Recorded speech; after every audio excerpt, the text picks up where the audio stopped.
All right, guys, welcome to our teleseminar. Thanks so much for joining us. I'm Terry Shanahan from the ShanahanPlan.com and founder of the Paleo Transition. And today we're really, really lucky to have two of my close friends and two guys I've learned a ton of information from. And first of all, we have Bill Esch from Smith & Esch Gym.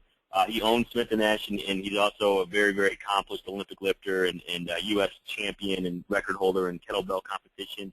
And then Paul Hopkins, who is a biologist from Texas and just an expert on paleo nutrition and hormones and a lot of different things. And so these two guys are good friends of mine, super interesting guys, and I wanted to introduce them to you, and I wanted to talk to you because quite often, we'll have hour-long phone conversations, and we just say to each other, man, we should have recorded that. People could actually learn from this or it would be beneficial, or they want to hear these things. And so today, all we're doing is we're just recording one of our phone calls, and so we're just going to kind of talk, share with you guys some of the stuff we're working on, and go from there. And if it's good and if you like it, we'll keep doing it, and if it sucks, then we won't keep doing it.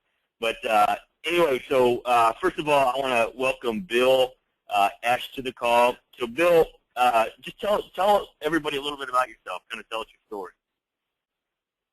Okay, well, I kind of got introduced into the health, fitness, nutrition world at about the age of like 13, and I learned to Olympic lift. I was playing football at the time, and my dad was like, you should learn to lift.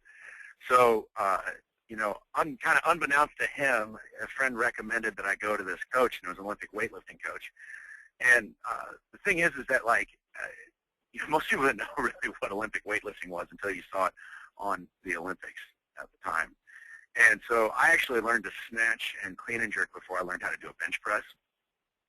And I was my coach. I was lucky was kind of always like very, very technical. And I had to stay with the broomstick for 6 months before he even moved me to like a training bar. And that has always stuck with me. And kind of ever since then, I started working in a gym when I was 15 and have been doing it ever since, and been working with everything from back injuries, knee problems, hip, everything from cerebral palsy to strokes, and have just kind of really have really explored and been fascinated with movement. Everything from yoga to dance to Olympic weightlifting to powerlifting. You name it, I've been involved in it. I was a collegiate athlete. I should be really clear, I practiced football at the University of Nebraska. I never really played, but I loved the weight room. And so, I was a collegiate national level lifter or regional level Olympic lifter. And, but probably genetically, I've always been more inclined to, I've always been a little more endurance-based.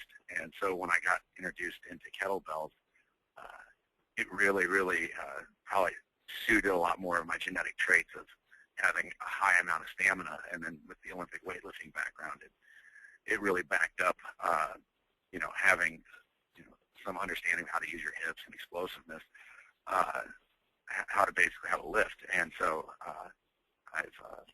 I've excelled at that at a pretty fast rate. And Awesome. So that's kind of where I started off at. I guess I've gone through the Czech Institute and done numbers and numbers of other certifications and things like that, and just have always just been obsessed with kind of trying to find, what's new, what's the underlying theme between everything, what makes people good at movement, what makes them good athletes, what makes them healthy, and so that's kind of my background. Awesome. Well, Bill, thanks, man. Thanks for joining us on this call.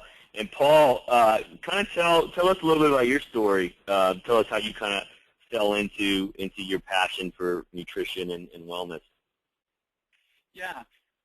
I'm a little bit like Bill in that I started out interested in athletics, but that was pretty much like an elementary, middle school, and high school thing for me. And then when I went away to college, I did some intramural sports. I didn't do much weightlifting, and I got really interested in academics. in particular biology. So I started being a biologist. I went to grad school. I got my master's in biology. I was working my PhD in biology, but not in nutrition, mind you. I was studying things like ecology, evolutionary biology, but not really human physiology or human anatomy or medicine or anything like that. And then about partway through my PhD, I got really sick with autoimmune problems. I became allergic to like everything. I lost a bunch of weight. I couldn't put it back on. I had chronic diarrhea, chronic acid reflux. I started to lose my short-term memory. I'm 6'3". I got down to 137 pounds. And doctors basically wanted to put me on steroids indefinitely. So I started searching pretty frantically for any information out there that pertained to improving somebody's immune system function. And that's, in short, how I discovered paleo. And I've had tremendous results. Of all the things I've tried, paleo has probably been the top factor for improving my health. So that's how I found it, is basically I was already a biologist, but turned my biology toward health once I was myself in really bad shape physically.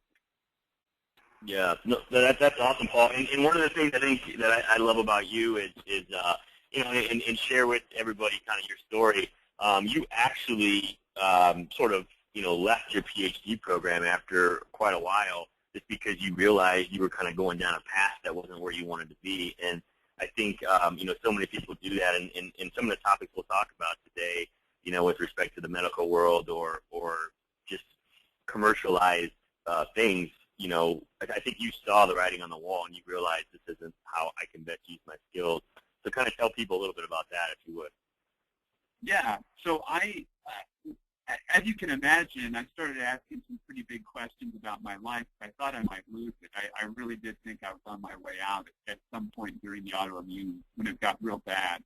And I started doing a lot of reading, and, you know, once I became aware of how messed up the healthcare system was, the medical advice, like, you know, how it was possible for you to see a food pyramid to be so patently wrong in terms of good health, I made the mistake of asking questions about, well, I wonder if this particular system isn't the only system that's fundamentally flawed. You know, let's look at education, let's look at politics, look at economics, look at agriculture, you know, architecture. And sure enough, the more books I would read, the more shocked I was at just how messed up everything was in the world. It was really, really difficult to find any major system that was functioning really, really well.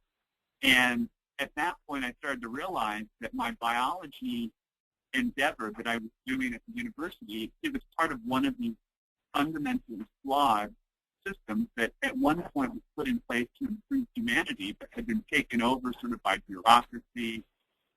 It had become sort of a business. The information wasn't necessarily accurate that we were generating. You know, when I always tell people that science is a perfect endeavor as long as people are involved. But as soon as you get people involved, then it's politics, economics, all these really bad things that get in there.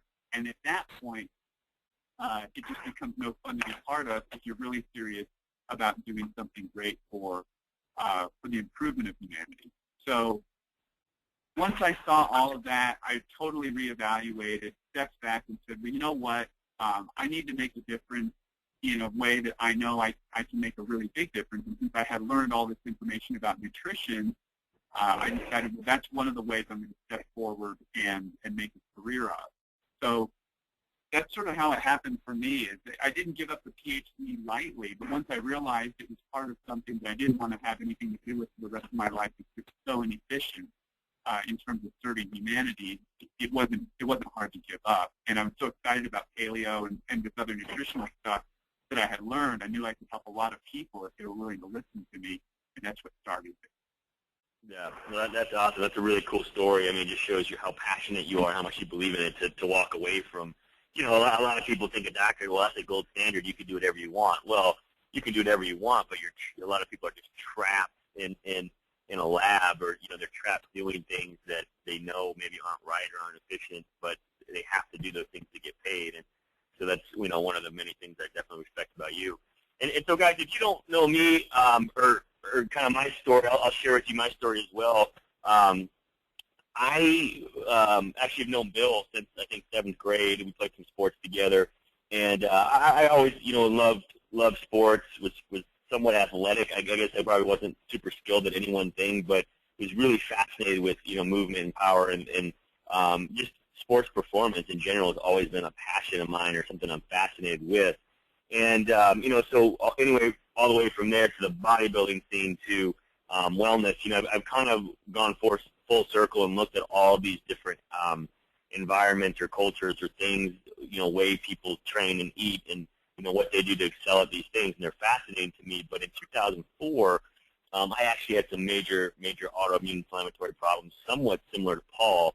And so during that time, the end of 2004 into 2005, I saw about 27 different doctors and sort of ran the gamut of medical tests and, was bounced around from specialist to specialist and really didn't have a lot of answers. I mean, I literally saw about every kind of specialist you could see, had every test that you could find.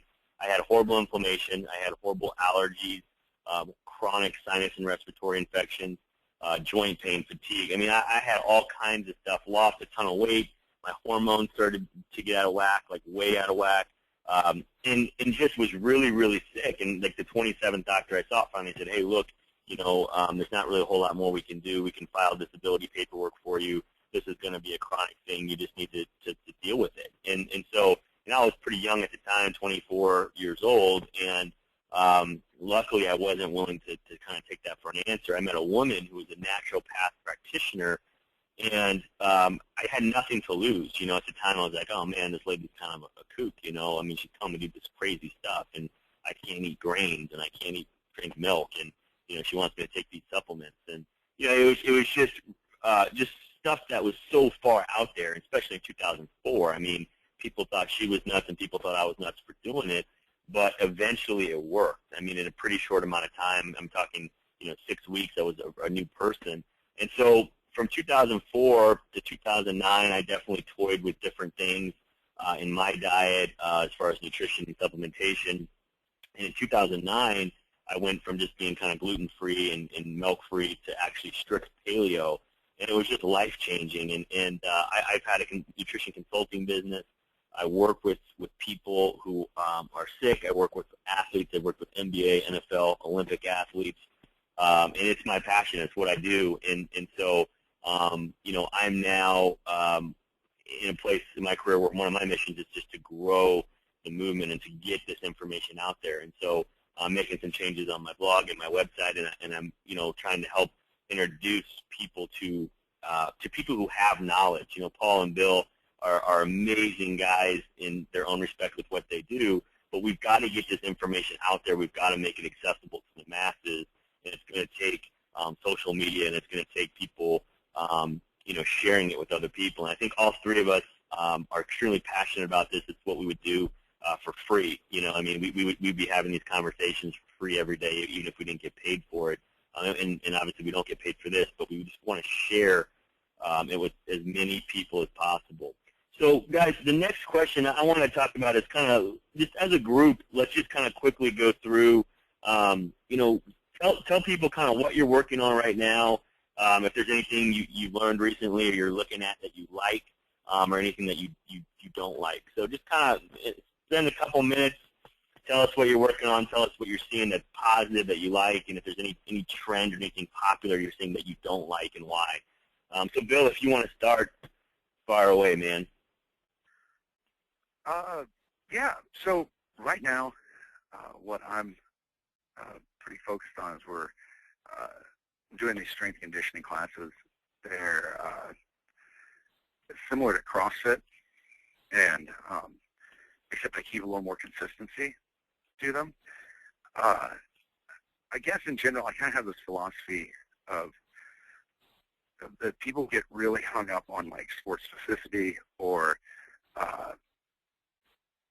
whatever they're training for. So let's say, like, I'm a runner, so I need to do this. I'm a basketball player, I need to do this. I'm a whatever it is. Okay.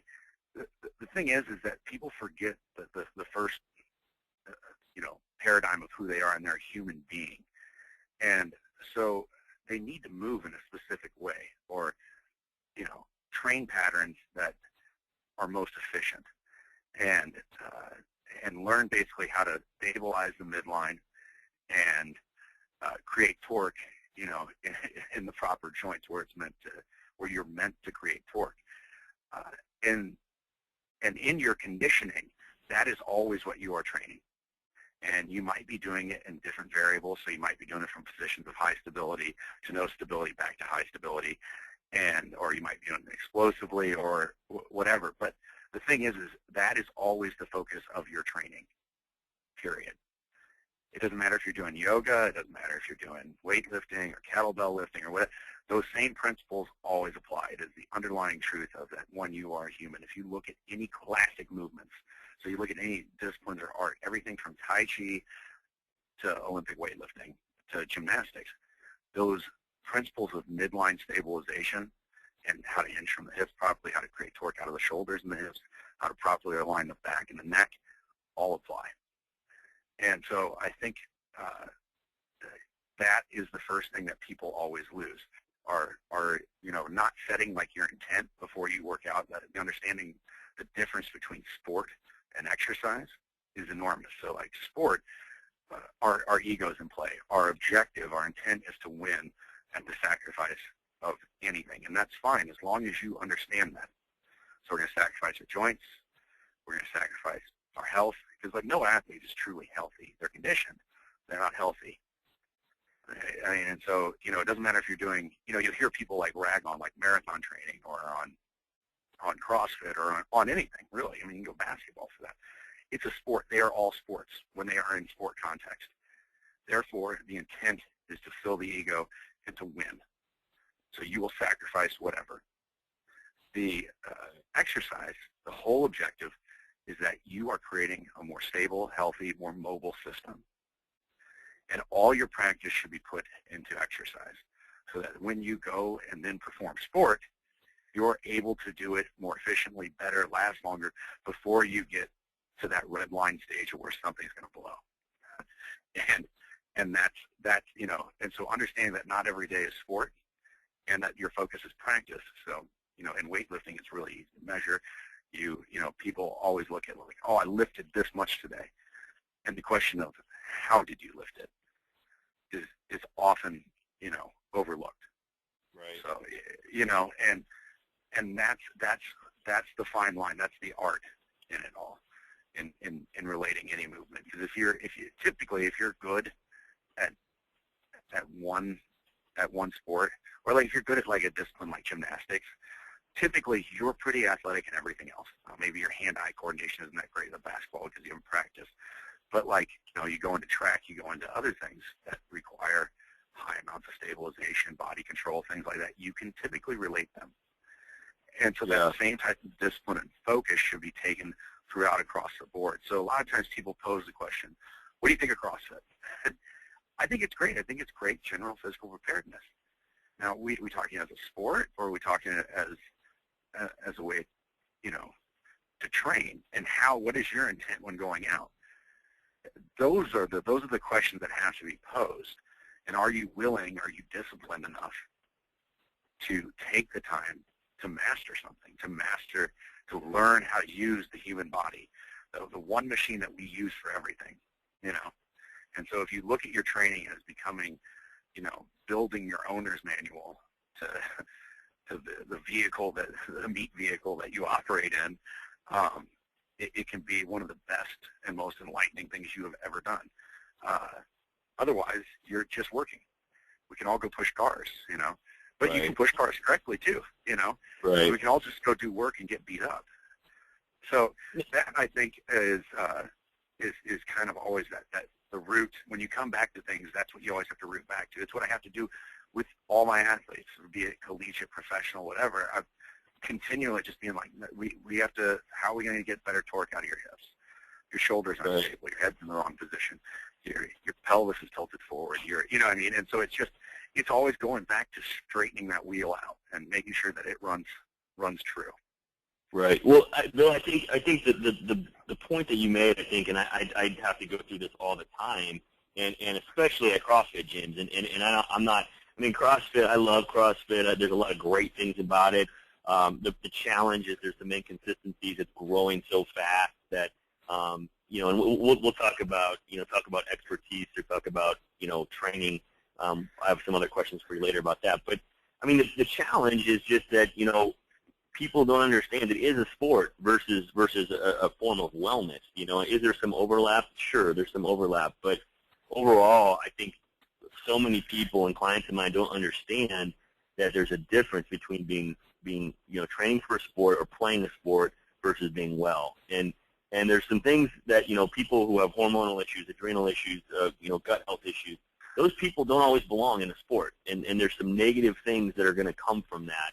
And they're not going to heal if they're overtraining. And I think a lot of people don't get that. And I think the biggest challenge, I mean, talking about things we see that we don't like, the biggest thing that drives me crazy is when I walk into a CrossFit gym, or any gym for that matter, and you see somebody who's been in there for 2 weeks, and they have horrible freaking form, and they're doing heavy clean and jerks in a freaking workout, and the coach is like, oh, this is great, this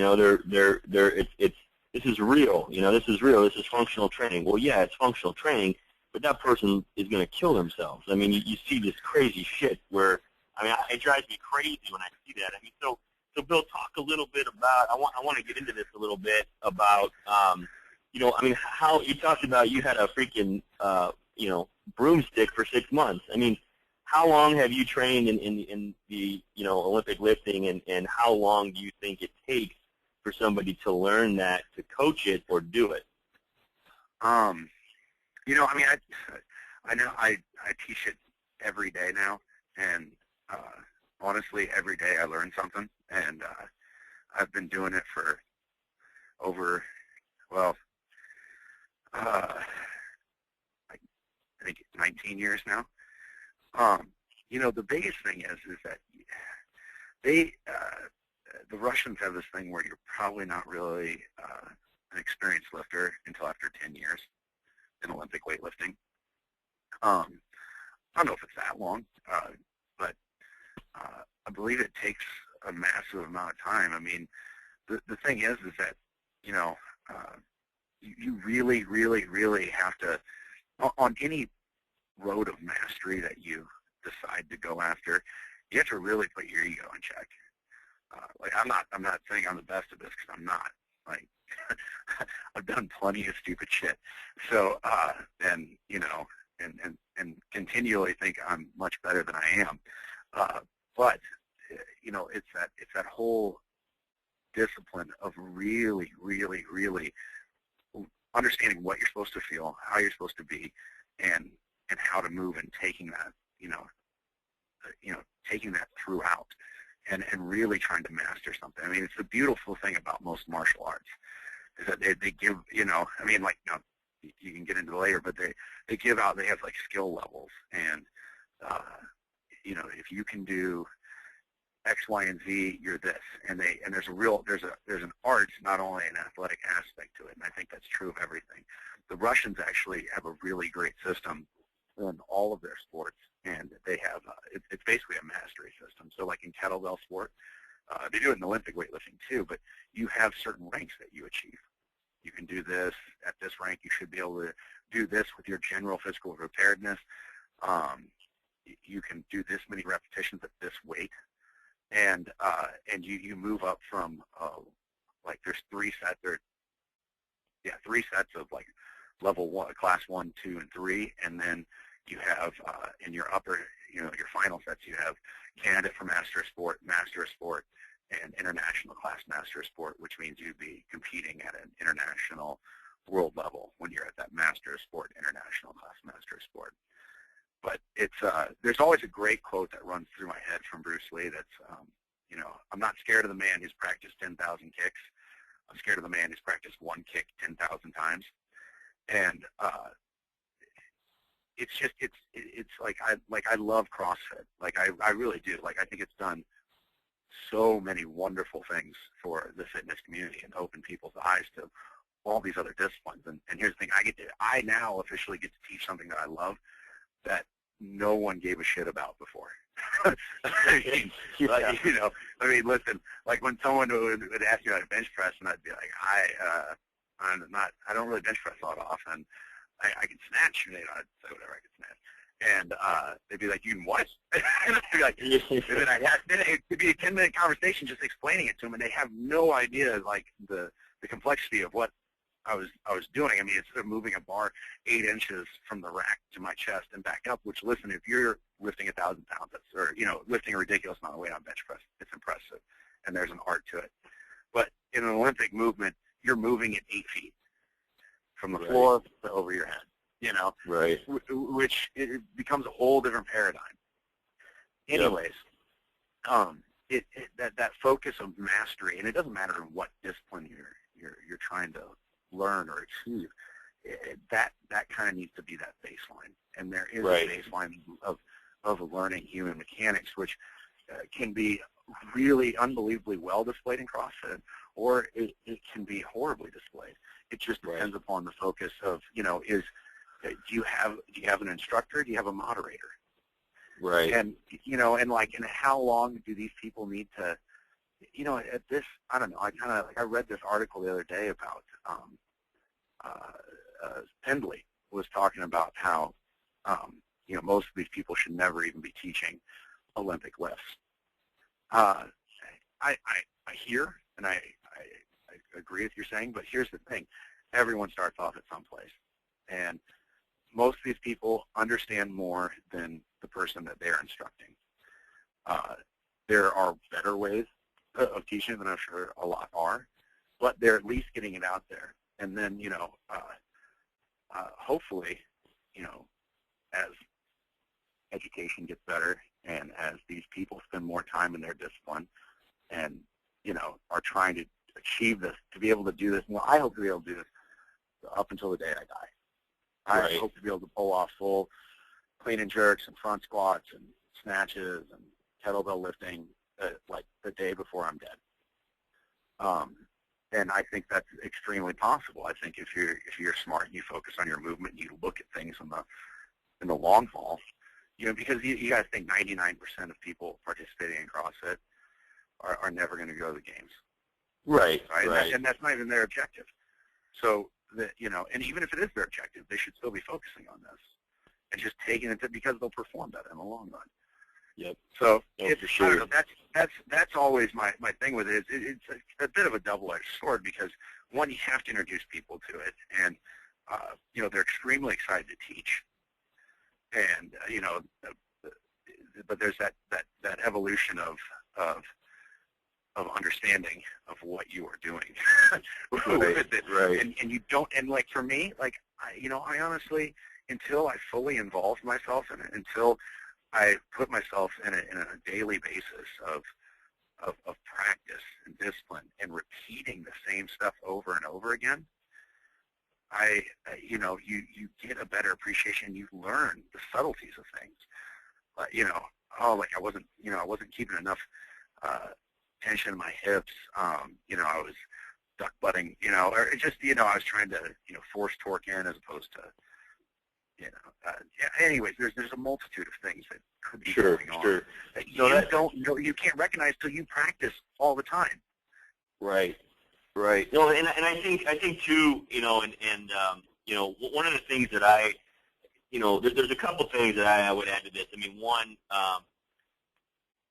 all CrossFit gyms are not created equally. The problem is that people hear CrossFit, they go into one gym, they have a good experience, they have a bad experience, they move or they go to a different one. It's a totally different thing. And so, CrossFit is a brand, it's a name, it's a type of training, but there's so many variations and differences. And I think one of the things that I think that we'll see in the future is just, gyms advancing and having, more technical, it's kind of like MMA, okay? So MMA, I was one of the original fans of MMA, back in 1994 or whatever it was. I saw UFC 1. I was like, oh my gosh, that was freaking awesome.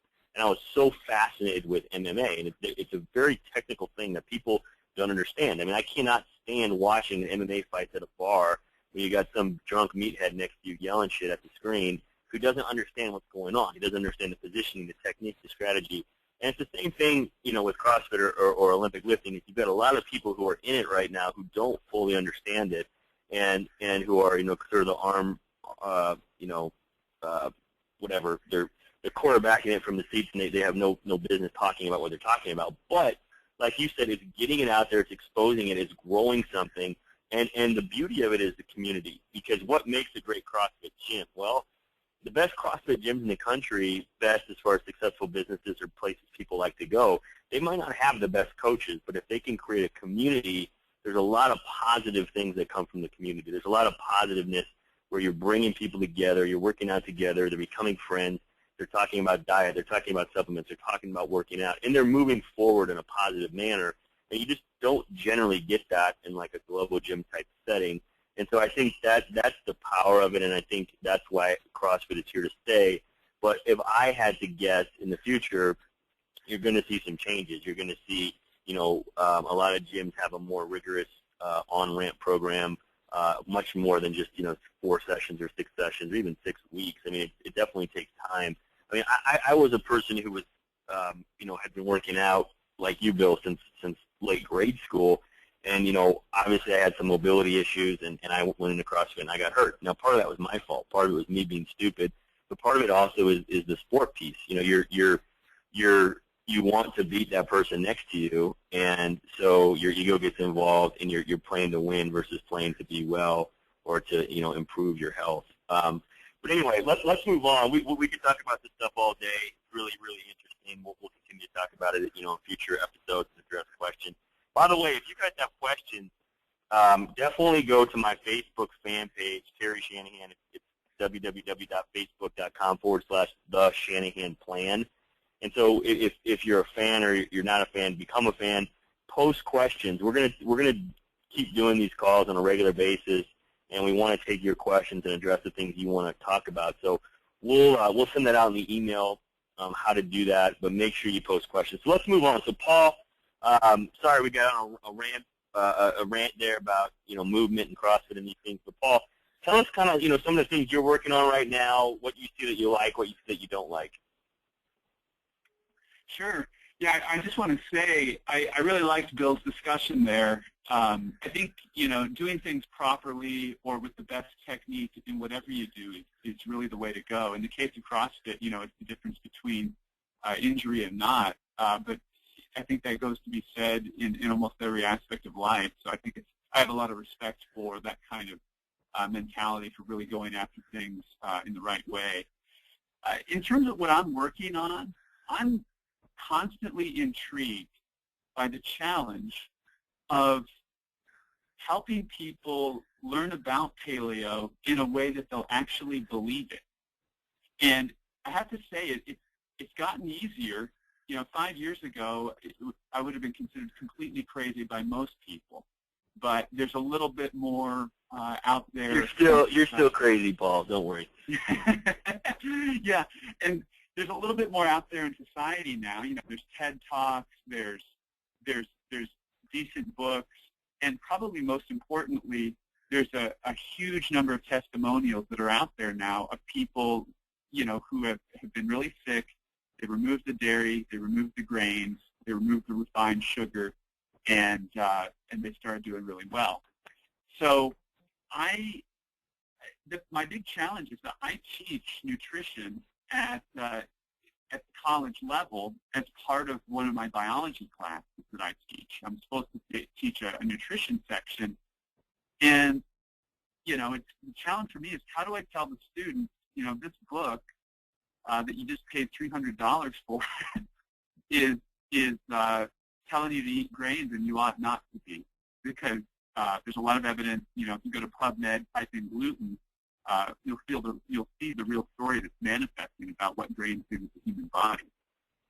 That's a big challenge for me, is overcoming that the status quo mainstream is still embracing grains, dairy, legumes, and so some of my students will believe me, some of them won't, but I just say, well, look, that's the nature of science.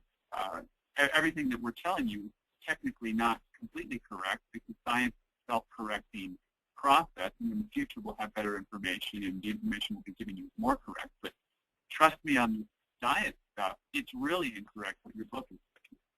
So that's a challenge for me that I'm working on in my professional career as a teacher. Is how do I get this information across in a way that people will believe me, given that the material they're given is incorrect. And it's a challenge. It's a lot of fun.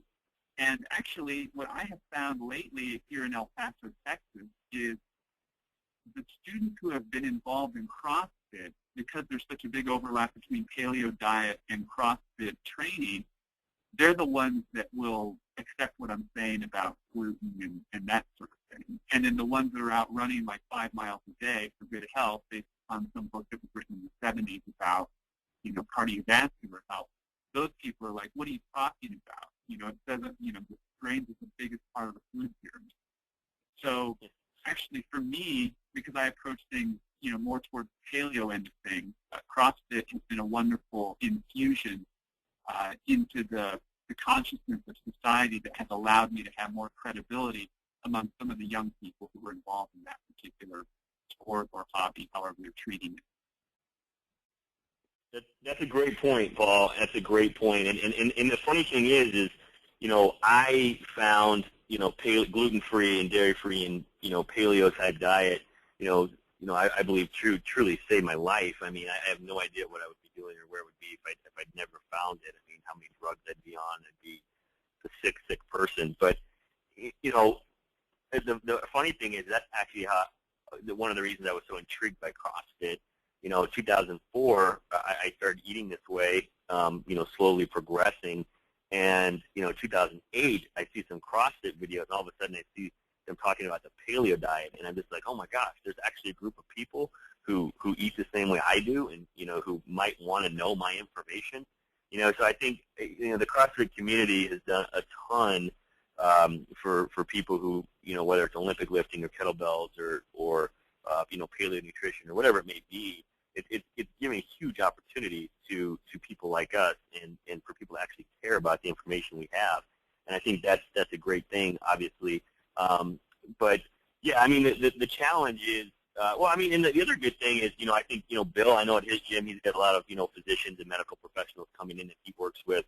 Ironically, 27 different doctors I saw, some of them thought I was crazy.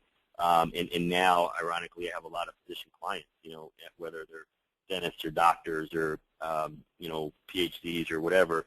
There's people who are finally looking for the truth and who realize that what we're doing is not working. And, you don't have to be too bright to figure out what we're doing is not working. I mean, if you look at the healthcare system or you look at research, I mean, where else in business or in the world can you spend billions of dollars a year and get worse results? I mean, heart disease, cancer, diabetes, these things are getting worse every single freaking year. And we're giving more dollars to this research that just really is, we're chasing the wrong things. And I think, that's one of the things. I mean, some people think, I have a negative attitude towards it, but, when you've been through the health issues, Paul, that you and I have been through, you become a little bit jaded and you realize that the medical community does not have all the answers. And you realize that, it is reactive. And if we want to be proactive and want to be well and want to increase performance, we have to look through other means. And, I think it's just educating people and getting people to see that there's a better way. And so for me, Paul, did you have anything else to add as far as kind of what you're working on? I know a lot of paleo stuff. You're also working on your FBN. Anything else you want to add there? No, I think let's just take it from there for right now. I can talk more about some other stuff later on. Keep going with what you're talking about. Okay, so I think I'll kind of answer this question real briefly for me. I'm always looking for that next thing. And when I look at my progression from 2004 to 2013, there's been a tons of, hundreds of things I've tried or looked at or looked into or done for a period of time. And I always try to be my own best client. I don't ever tell somebody to do something that I'm not doing. And so, I mean, my diet is not fun by most people's standards. I mean, I'm more of like an autoimmune paleo protocol. So I'm not only paleo, but I can't eat, I don't do well with eggs or with sweet potato.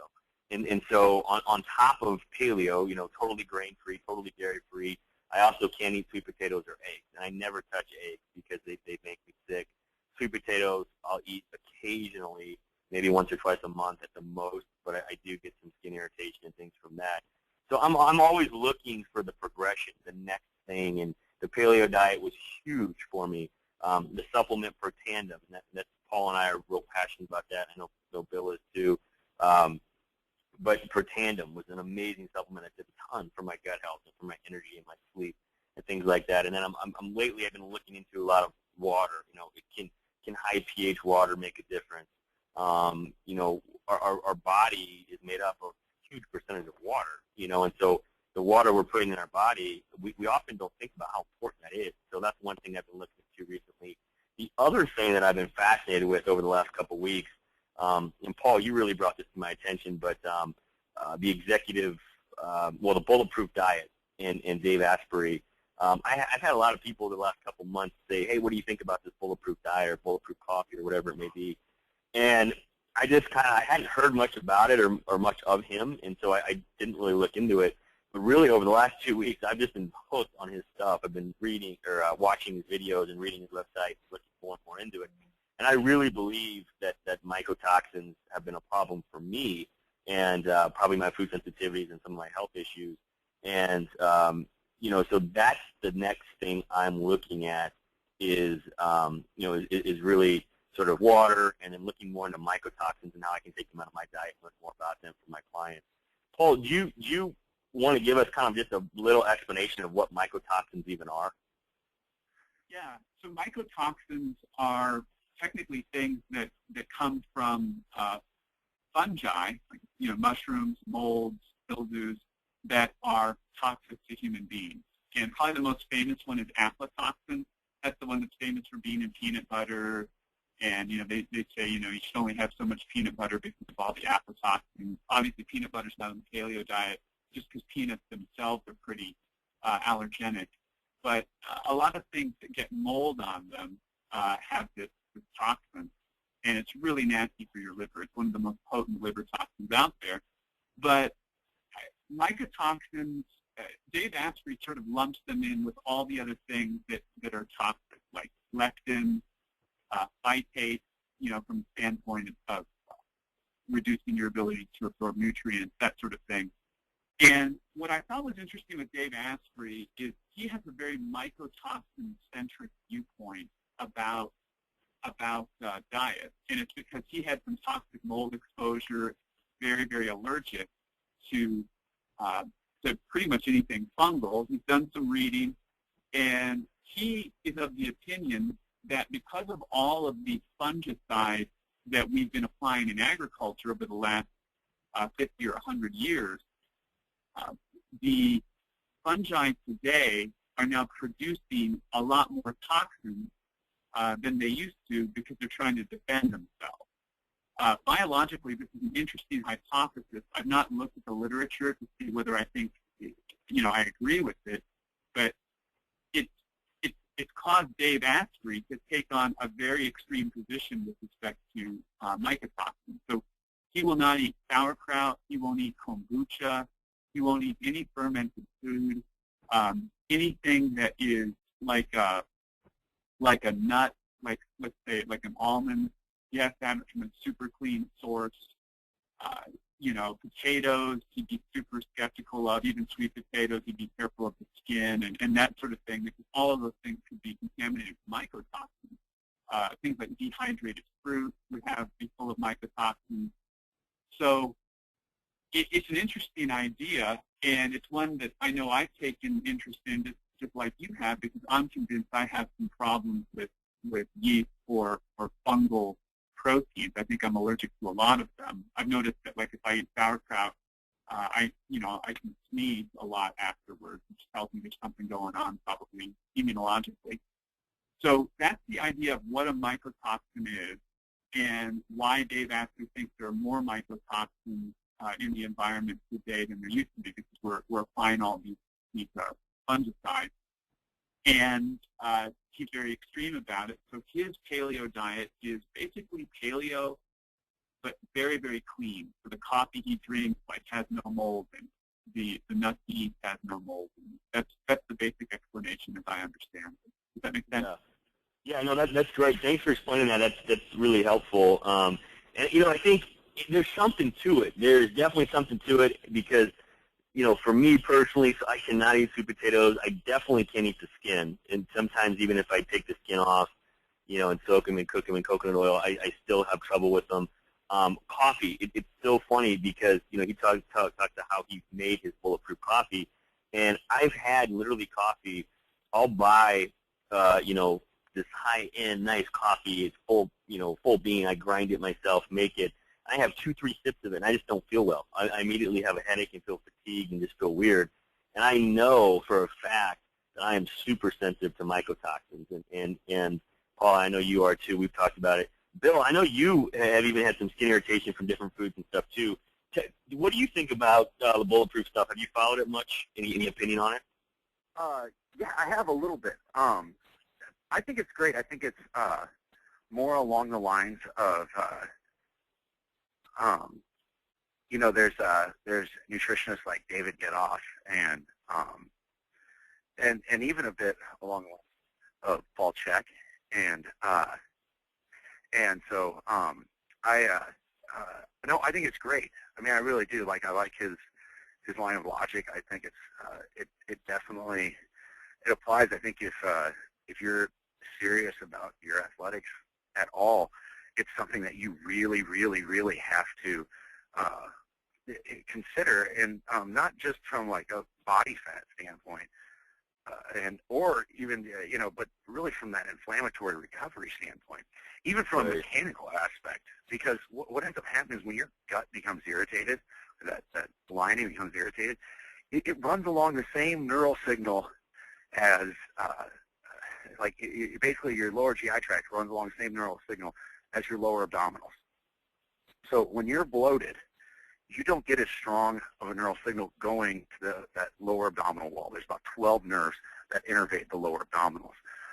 When you can't stabilize there, you basically lose pelvic position, and you're not going to get it to fire well, or maybe even fire at all, depending upon how inflamed you are, if you don't clear that out. So you can do all the ab exercises, all the rehab drills, all the foam rolling that you want, but because you don't have as strong of a neural signal going there, and you can't get it there because of order of importance in the body. So if you think about appendicitis, that lower quadrant of your abdominals locks up and you can't move.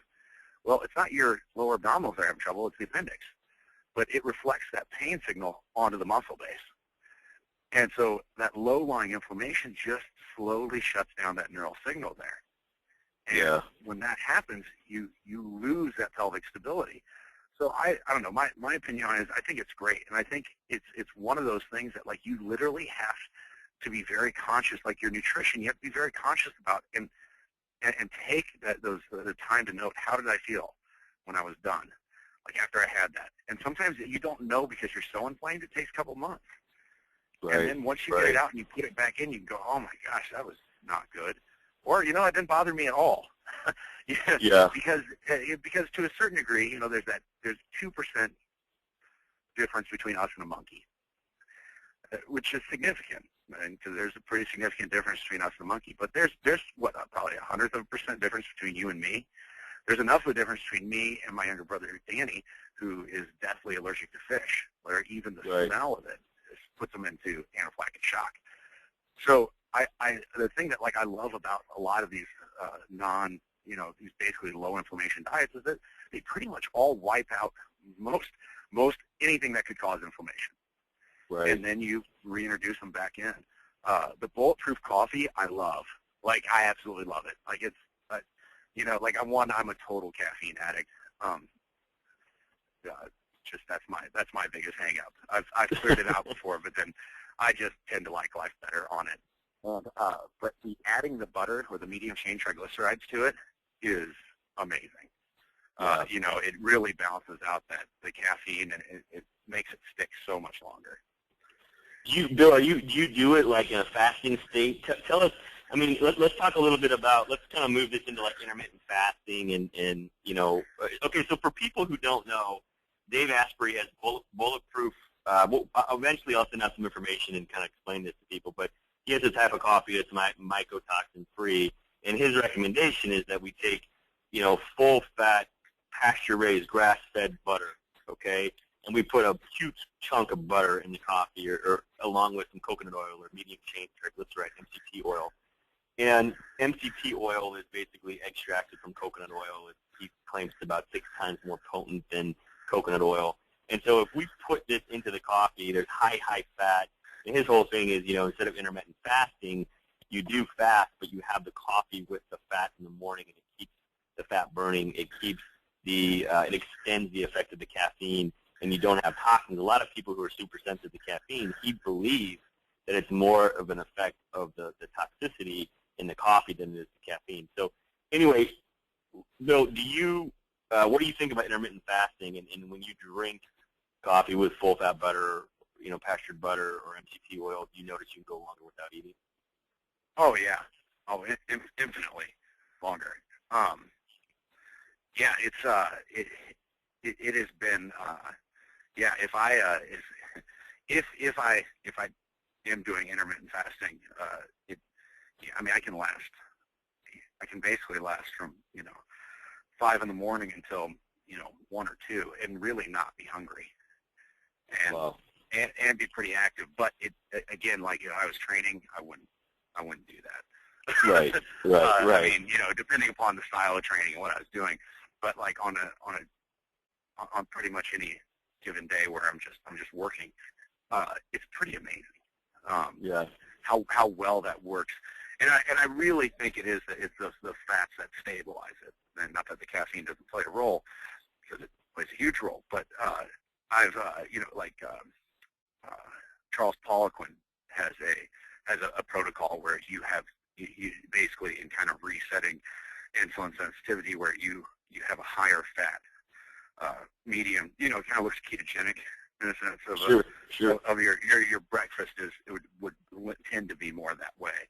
And I find with majority of our clients, or my clients, that pushing them in that direction, they last a lot longer, and they're satisfied so much longer.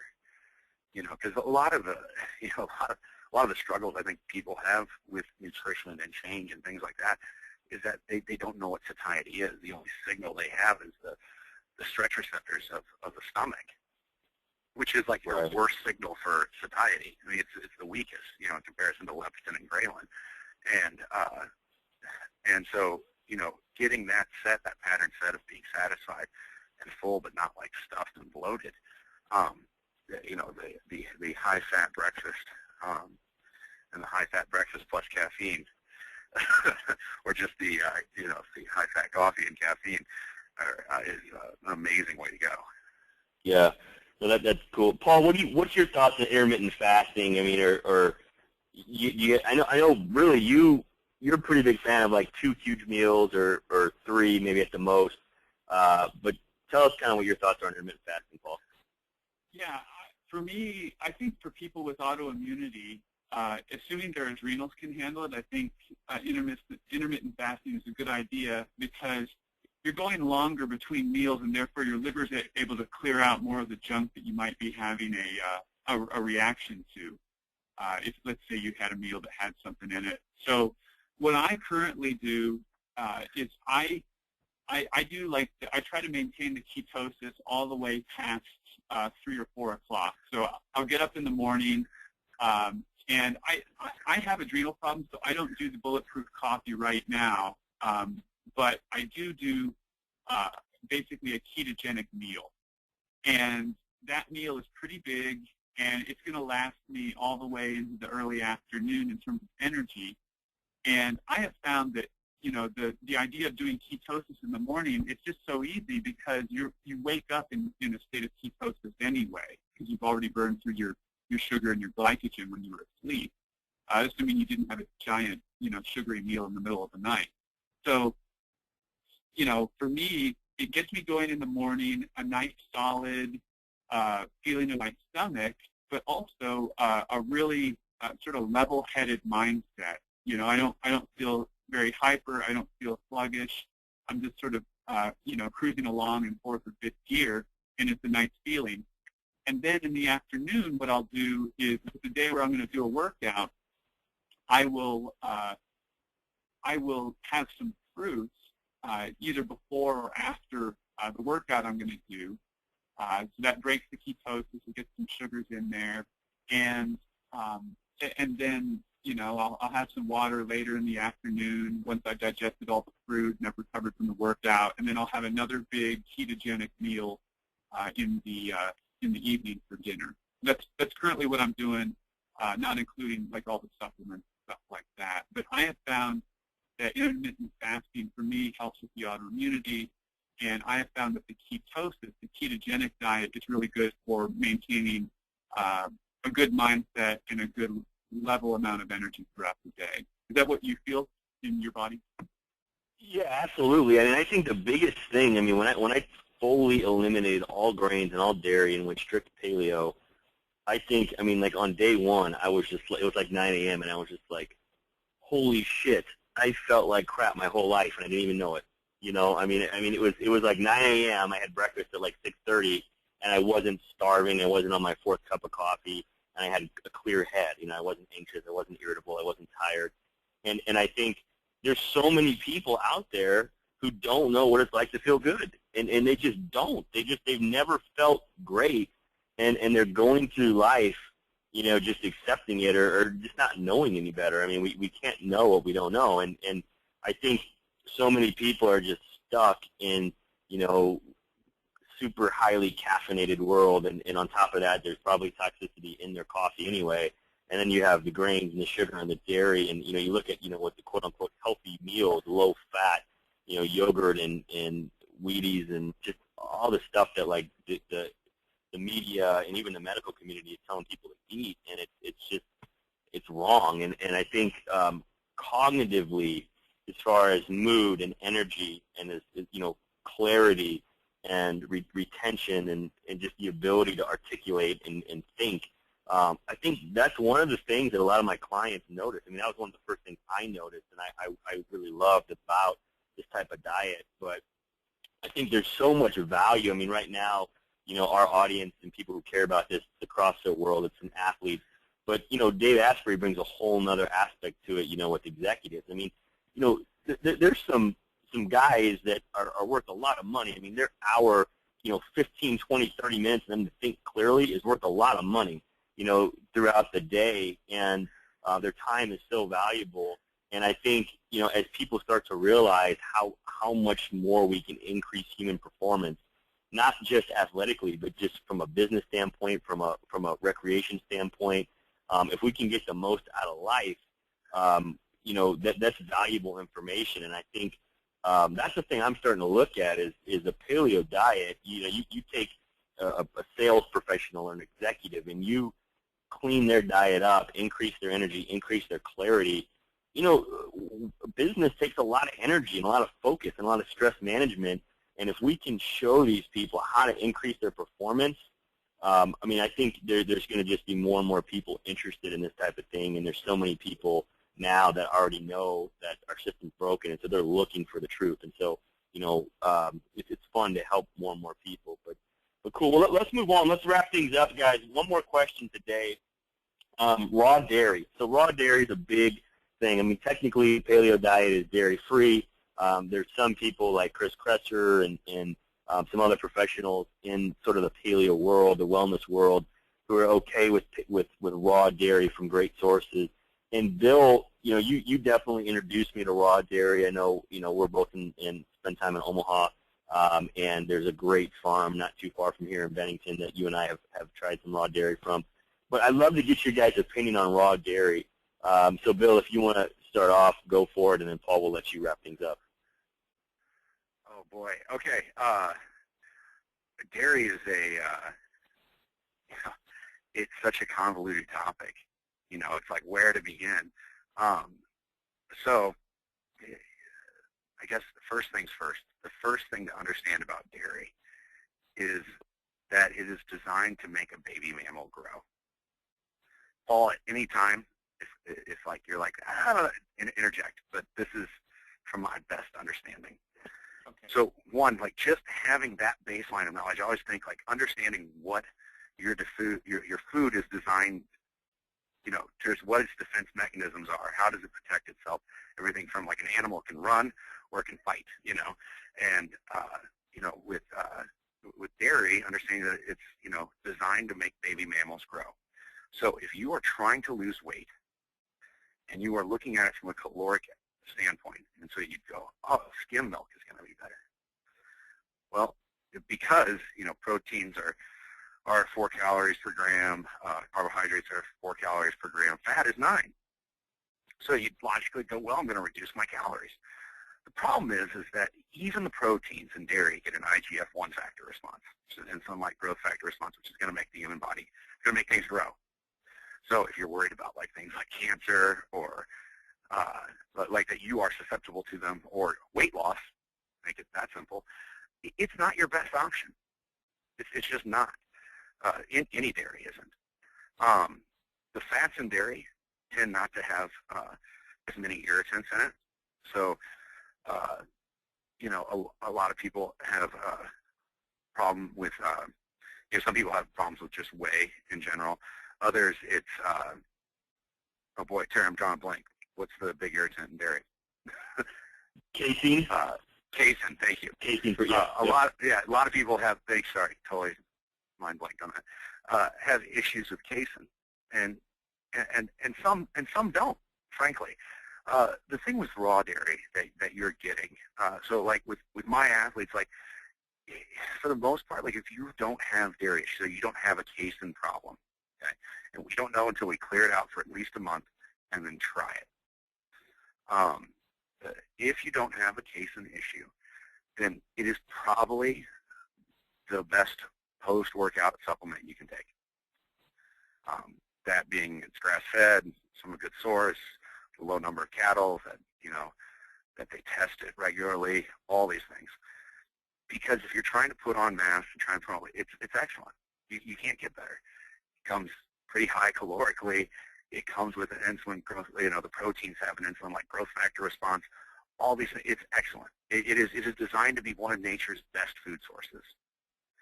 Thing is though that we do wean off of it at a certain point. And so, you know, some people are designed better to handle it than others.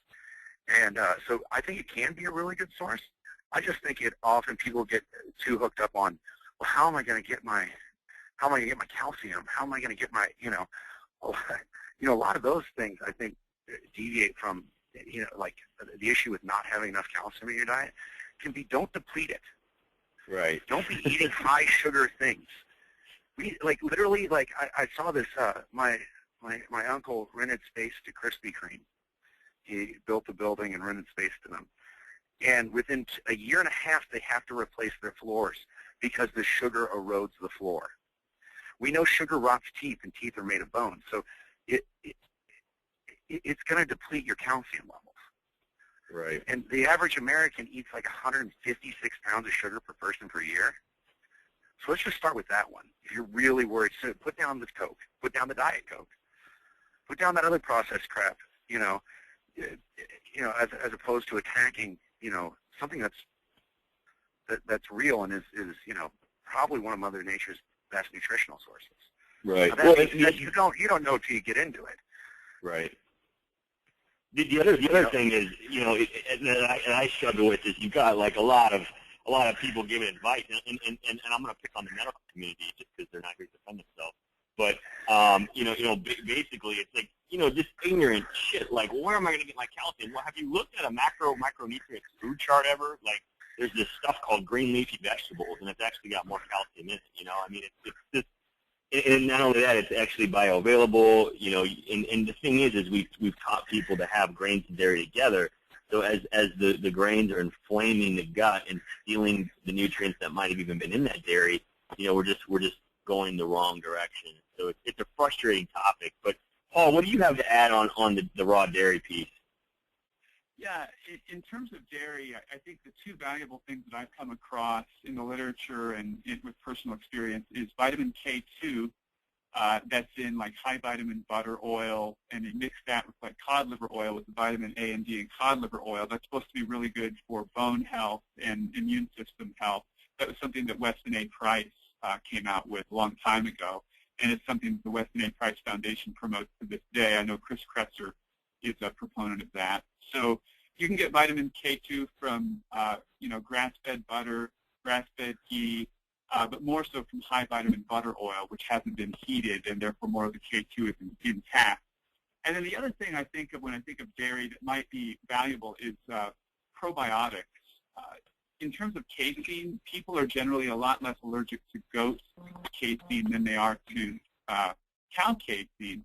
And so one thing I've played with over the years is making a kefir, that sort of homemade yogurt, but out of goat milk instead of cow's milk. And then I just, I don't drink it all the time so that I give my immune system a rest if I am having some challenge with whatever's in it. So I think if I agree with Bill, like if your body's made for it, then dairy can be a really powerful tool. But I would say the fat and the probiotic is really where the goodness is, and it's the protein and the hormones where some of the badness is, and certainly the lactose sugar also. 70% of people are lactose intolerant, so that's another thing. And then to comment on the raw dairy, my understanding is the reason raw dairy is so much better than regular dairy is it hasn't been homogenized, which destroys the fats, and it hasn't been pasteurized, which destroys a lot of the fat-soluble vitamins and the enzymes that make it easier to digest. And then, of course, there's the whole theory of A1 and A2 cows, with A2 milk having a different kind of casein in it that fewer people are allergic to.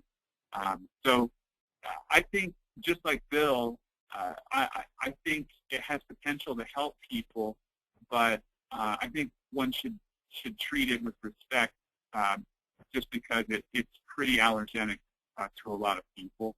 And so maybe go more towards the probiotic or fat sources from dairy if you do it at all, and then kind of measure it on yourself to see whether or not you feel like you're having a bad reaction to it. Because at the end of the day, like you said, you can get your calcium and protein from almost anything else, and almost anything else arguably would be healthier, with the exception maybe of the probiotics and the source of vitamin K2. Yeah, no, that's great information, Paul. And Paul, tell us kind of, if you can, just a brief explanation of like what homogenized and pasteurized means.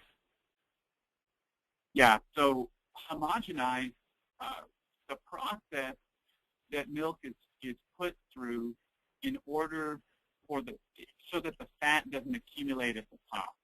Like one thing that happens with raw milk or milk that hasn't been homogenized is all the fat sort of rises to the top, and you get sort of this clumpy, chunky type milk, and it's a texture that, as Americans we're not used to, and so it's, people freak out about it, and so they come up with this homogenization method where they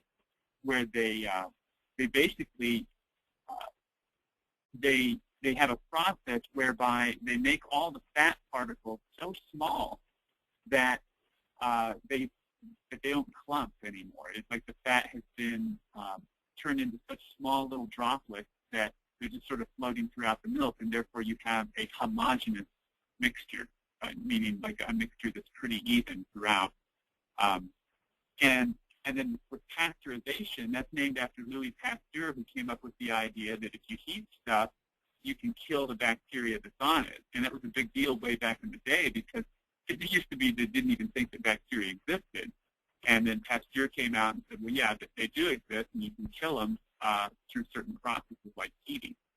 So pasteurization is a way frankly, for industrial farmers like the owners of CAFOs, the concentrated animal feedlot type operations. These can be filthy operations with really, really sick animals and lots of bacteria and disease in the milk. And then they heat it to the point where all that disease dies, put it in a jug, and sell it to you and say it's safe. And technically it's safe from an infection standpoint, but there's nothing alive in it. Not the old bacteria that were good, not the old bacteria that were bad. The enzymes are dead. The vitamins are denatured. And so you're just drinking this white material that's really hard to digest because it's pretty much like inert compared to what it used to be. So homogenization deals with the fat and keeps the milk from getting clumpy, and pasteurization deals with the bacteria and keeps the milk from giving you food poisoning. Yeah, and not to mention if it's taken from sick animals, then we have horrible we could go on and on and on about the mucus and the infection, just different dead bacteria that's in the milk after all, and so yeah, there's just really nothing good about it. So that's good. Well, guys, I just want to thank you guys so much for taking some time to chat today. And if you guys are listening to this and you have questions for Paul or for Bill, and you want us to address them, make sure you go to my Facebook fan page, Terry Shanahan. It's /The Shanahan Plan on Facebook.